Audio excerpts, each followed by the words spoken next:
Now, please tell me about the Exposing the Silence to Persistent Opioid Use report. My responsibility as an orthopedic surgeon is to treat broken bones, torn ligaments, and arthritis. And unfortunately, one of the things that I have to do frequently is surgery, and I'm doing surgery to eradicate or to fix pain. But in the interim from surgery to recovery, there's going to be a period where we increase your pain. Traditionally, in medical school, we're taught to treat this post-operative pain with opiate medications. Unfortunately, this has really gone awry. And if we look at our study, the number of pills that we prescribe for post-surgical pain is very high. For rotator cuff surgery, it's over 90. For joint replacement, it's over 100 pills. We have an over-reliance on opiates for post-surgical pain. And part of our message is that, listen, patients should be empowered to ask their surgeon, to ask their doctor about non-opiate alternatives, because I believe that we can change the paradigm of thinking and choose alternate medications and use opiates as a third or fourth line for a much shorter period of time. That'll have two direct effects. One, we'll have fewer pills that later go unused, diverted, or misused. And two, a shorter duration of opiate exposure is much less likely to cause an addiction or a dependence problem. Now, can you please tell me about the report? Yes, in addition, the report, by suggesting we have a lot of pills, says that about 9% of patients are going to be dependent on medications between 3 and 6 months after surgery. This is an unacceptably high rate of persistent opiate use. When you query patients, 12% of those patients are going to think that they developed a dependence to that medication. We get a little more granular. Who wrote this report, though?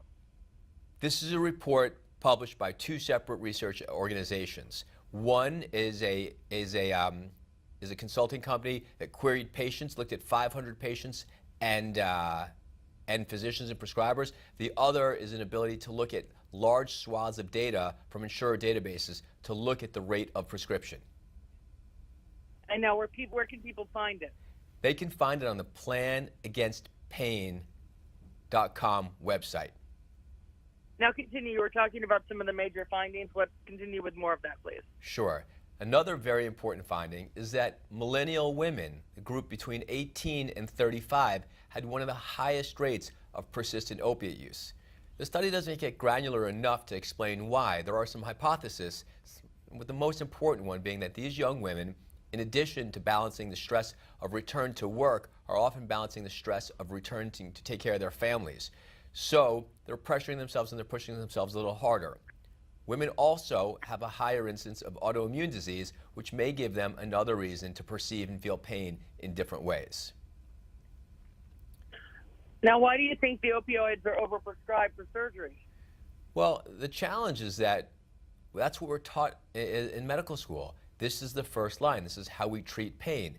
We also don't set expectations correct. We tell patients, gosh, we don't want you to have any pain after surgery. So the combination of this has led to an over-reliance on this medication. And the duration, we believed at one point that it was not possible to get addicted to pain medication if you were having pain after surgery. That doesn't seem to be the case. So now that we have new information, now that we understand things differently, we have to come up with better solutions on how to treat this pain, but at the same time consider the long-term situation in a more careful way.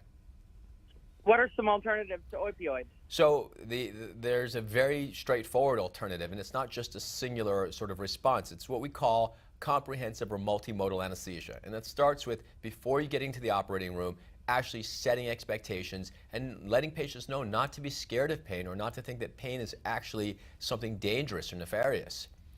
By doing that alone, we have data that suggests we can reduce consumption by 30%. Within the operating room, we can give you a couple of medications, anti-inflammatory medications, and injectable, long-lasting Novocaine-type medications that will help decrease the pain you perceive. And then after surgery, keeping you on anti-inflammatory medications, keeping you on Tylenol-type medications, and keeping you on nerve monitoring or nerve-regulating medications, all combined together can really reduce the pain and reduce the dependence or the requirement for opiates. If you asked me a decade ago, I'm sorry, I didn't mean to cut you off, but if you asked me a decade ago if I could do a shoulder replacement as an outpatient or without opiates, I would have suggested to you that no, it's really not what we can do now. Conversely, today, a third of these patients, a third of joint replacements, shoulder joint replacements, are going to go completely opiate-free and be able to go home on the same day. So really, these alternatives, they do indeed work. What makes opioids so dangerous? The medication itself is extremely addictive, and our brains, unfortunately, crave this medication. After exposure of just 5 days, you increase your risk, and you increase your risk for craving and depending it. It fools our body into thinking that we have pain, and when you start to look at the addiction medicine side of this, it actually, the addictions will take precedent over feeding, out of hygiene, out of anything. So they're very dangerously addictive medications.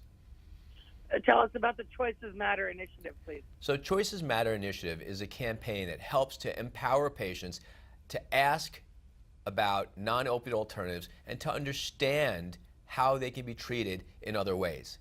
The Plan Against Pain website helps spell this out for patients and providers.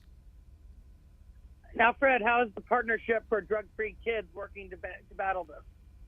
So the partnership uses a multi-tiered approach. Our goal is to empower parents and caregivers and other concerned to others prevent and intervene with a loved one's substance use. And in particular with this issue, we have a few different options for family members. The first is to make sure they are aware of options and that parents and caregivers need to advocate for their kids in the doctor's office and make sure they're communicating not only with the physician but with their children to help them understand that pain is a natural part of any injury and that it helps give signals to their body that they're getting better. So just planning around that. The other is if they are prescribed an opioid, making sure that they take the minimum amount required, that they're keeping the medication safe, and that they're disposing of it safely.